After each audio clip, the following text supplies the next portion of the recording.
তোমরা সবাই কেমন আছো? আশা করি ভালো আছো, সুস্থ আছো। তো আমিও ভালো আছি। মৌসুমি অফিসিয়াল চ্যানেলে তোমাদের সবাইকে জানাই স্বাগত জানিয়ে আজকে শুরু করছি নতুন একটা ব্লগ। তো চলো দেখো, আমি এখন মাছ নিয়ে এসেছি বাজার থেকে, ভালো করে কেটে ধুয়ে নিয়ে আসলাম। তো দেখতে পাচ্ছ, নিয়ে এসে আর একটু নুন হলুদ মাখিয়ে রাখবো।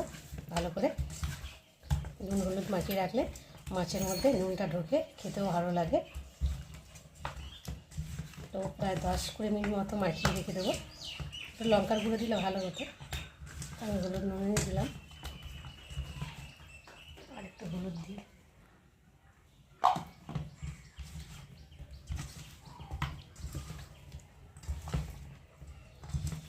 দেখো কী মাছ তোমরা দেখেই বুঝতে পারছো। তো এটা বলে ভোলা মাছ। দেখো পোয়া ভোলা বলে না, সেই পোয়া ভোলা মাছই দেখো।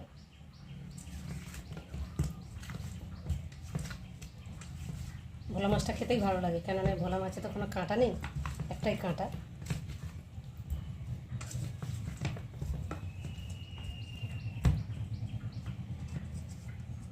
মাছের নুন মাখিয়ে চলে এলাম শাক কাটতে। তো দেখতে পাচ্ছ নোটে শাক নিয়ে এসেছি আজকে। তো নোটে শাকটা দেখে পছন্দ হলো, আর ভীষণ কচি নোটে শাকটা দেখতে পাচ্ছ, দেখে বুঝতে পারছো।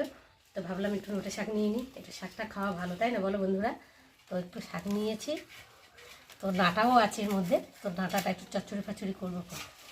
দেখো একদম ফ্রেশ শাক, কোনো পোকা ফাতা কিছু নেই। দেখো পুরো ফ্রেশ শাক। শাকটা দেখে ভীষণ পছন্দ হলো,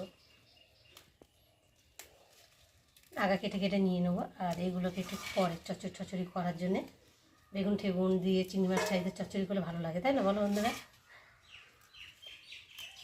এটা হচ্ছে সাদা নোটে, আর একটা আছে সেটা হয় লাল নোটে, তাই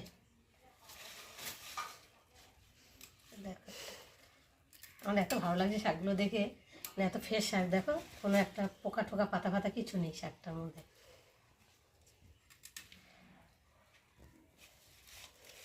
পুরো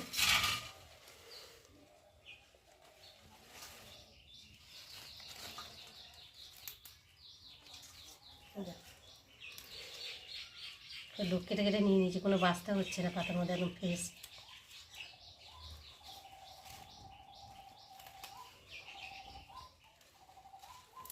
এখন কুচাবো না, ধুয়ে এনে তারপরে কুচাবো।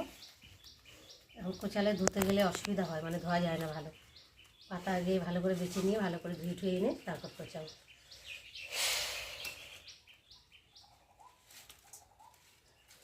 তো দেখো দেখো শাক।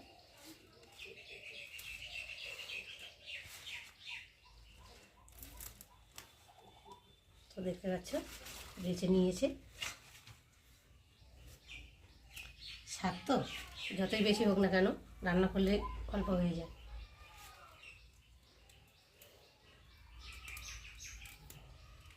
একদম কচি শাক, দেখতে পাচ্ছ হাত দিয়ে ভেঙে নিচ্ছে। দেখো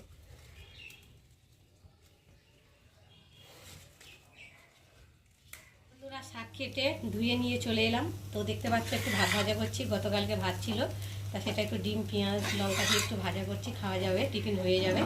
তো দেখো এখন ভাতটা ভাজা হয়ে গেছে, আর এখন মশলা করতে চলে এলাম। দেখতে পাচ্ছ পেঁয়াজ কুচিয়ে নিয়েছি, আদা বেটে নিয়েছি, রসুন বেটে নিয়েছি, জিরে বেটে নিয়েছি, টমেটো কেটে নিয়েছি, আর কাঁচা লঙ্কা কটা কেটে নিয়েছি। আর এখানটায় আসছি সর্ষেটা বাটবো। তো সর্ষের মধ্যে একটু নুন দিলাম, আর একটা কাঁচা লঙ্কা দেবো, কেননা সর্ষের মধ্যে নুন না দিলে না তেতো তেতো ভাব লাগবে। তো তার জন্য দেখো নুন আর কাঁচা লঙ্কা দিয়ে একটা বাটলে অত তেতোটা লাগে না। কালো সর্ষে তো একটু তেতো মতো লাগে, কিন্তু নুন দিলে আর লঙ্কা দিলে অত তেতো লাগে না।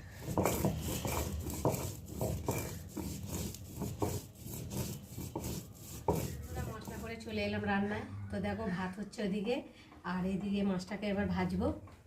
চলো তেল দেবো,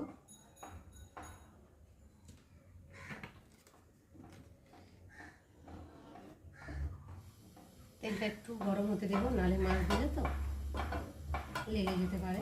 একটু ভালো করে বেশি করে গরম করে নেবো।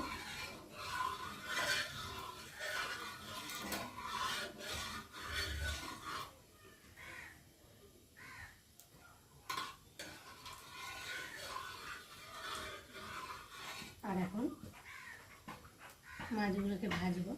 দেখতে পাচ্ছ নুন মাখিয়ে রেখেছি।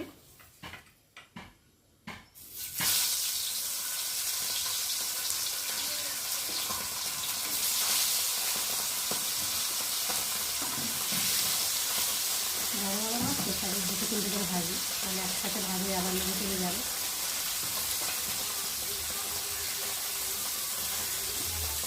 শাকটাকে ধুয়ে নিচ্ছি, এখন শাকটাকে কুচাবো।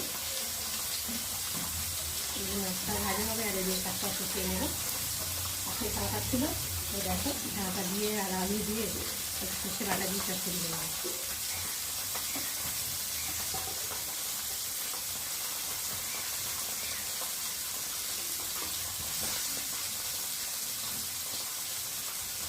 এই ভাতটা হয়ে যাচ্ছে।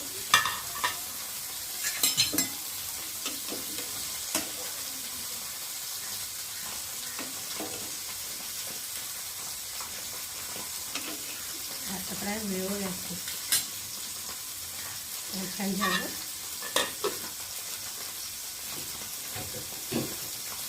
ও ফ্যান ঝাড়া গামলির মধ্যে আবার জল দিতে। যাই হোক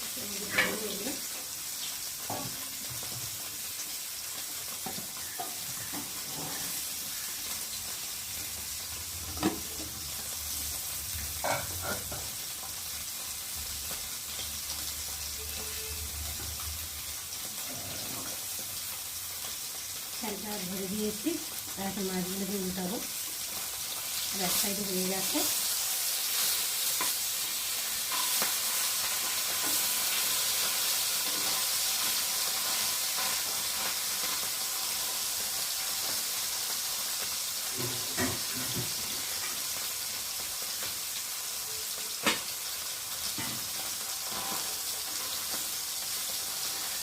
আর সাইডে ছবিতে দিতে হবে।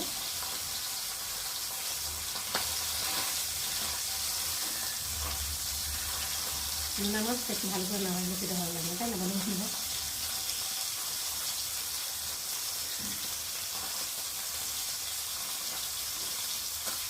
নোনা মাছ একটু সরষে দিয়ে করলে রসুন দিয়ে তাহলে ভালো লাগে খেতে। আর বেগুনগুলো ভালো লাগবে, কিন্তু বেগুন খাবো না, ভীষণ অ্যালার্জি হয়।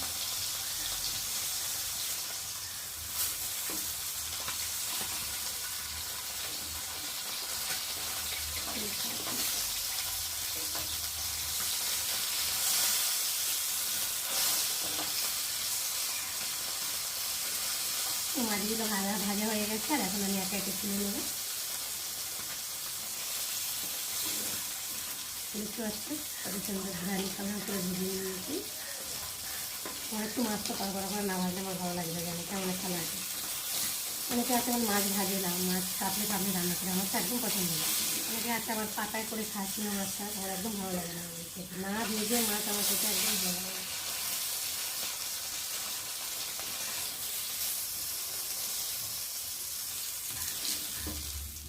দেখো ভাজা হয়ে গেছে, আর এখন আমি পাতা রয়েছে এইভাবেই ভেজে নেব।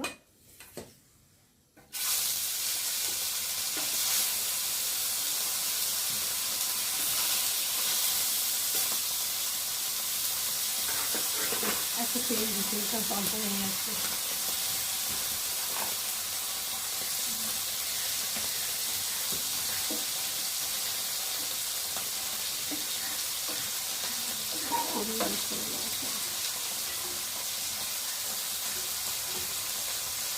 তো চলো এখন মাছটা ভালো করে ভেজে। মাছ ভাজা হয়ে গেছে দেখতেই পাচ্ছ, আর এখানটায় এখনও ভাজা হচ্ছে, দুটো লাস্টে ছিল, সে দুটো এখন ভাজি। দেখো এর সাথে আবার ভিজে গেছে, দেখো মানে এদের সাথে নেই। যা ভয় করে করে 2-4টা করে ভাজি, সেই ভয়টাই ছিল।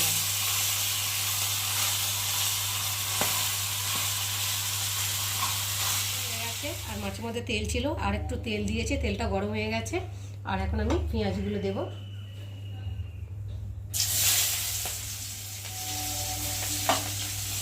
পেঁয়াজটা একটু ভালো করে ভেজে নেব।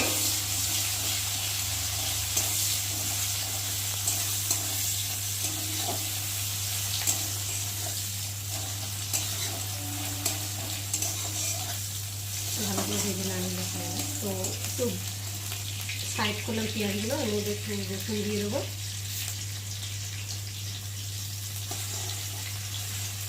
ভালো করে একটু ভেজে নেবো রসুনটা, যাতে কাঁচা গন্ধটা চলে যায়। দেখো পেঁয়াজের সাথে এভাবে ভালো করে ভেজে নেবো।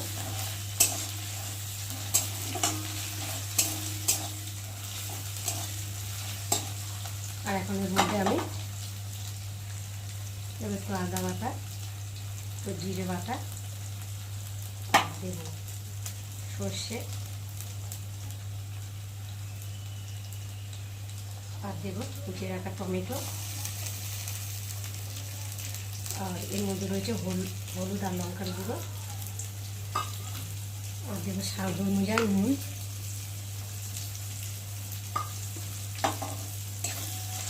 দিয়ে ভালো করে মশলাটাকে ভেজে নেব।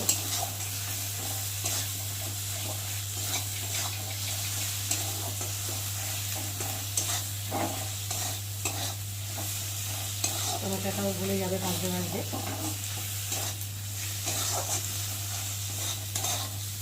আমার মশলা কষানো হয়ে গেছে, আর মশলা থেকে তেলও ছেড়ে দিয়েছে, আর মশলাটা সুন্দর ভাজা হয়ে গেছে দেখতে পাচ্ছ। আর এখন আমি এর মধ্যে জল দিয়ে দেবো।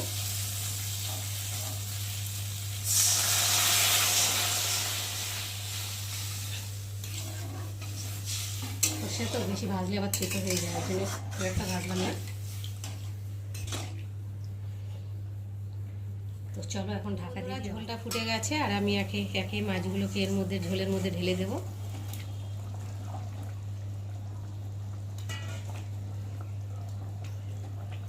দেখতে পাচ্ছ, আর একটু ধনেপাতা,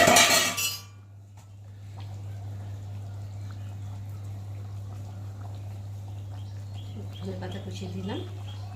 আর একটু ঢাকা গেছে দেখতে পাচ্ছ, আর একটু ফুটিয়ে নিয়েছি মাছটা দিয়ে ধনেপাতা দিয়ে। আর এখন আমি নামিয়ে নেবো। তো চলো,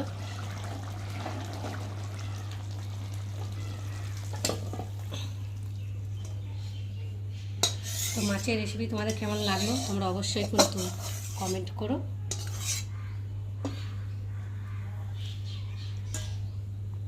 বন্ধুরা রান্না করে চান ঠান করে পুজো দিয়ে খেতে বসলাম, তো ভাবলাম তোমাদের সঙ্গে শেয়ার করি।